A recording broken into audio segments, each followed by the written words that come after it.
This is going to be a video tutorial on how to enable or disable the graphics acceleration in the Google Chrome web browser. I will be using a desktop PC for this. Let me jump over to my browser here. I have the Google Chrome web browser opened up now. To enable or disable the graphics acceleration, it's very easy to do. First thing you want to do is go up to the upper right hand corner, up to where you see the 3-dot hamburger menu.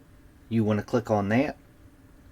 Then you want to go down to where it says Settings and click on Settings. Now in the pane off to the left hand side, you want to click on System. Then in the center pane, the second thing down here, use graphics acceleration when available. If this is toggled on, then your computer is using graphics acceleration. If it's toggled off, it is not, and you would have to relaunch. That is how to enable or disable the graphics acceleration in the Google Chrome web browser. Thanks for watching.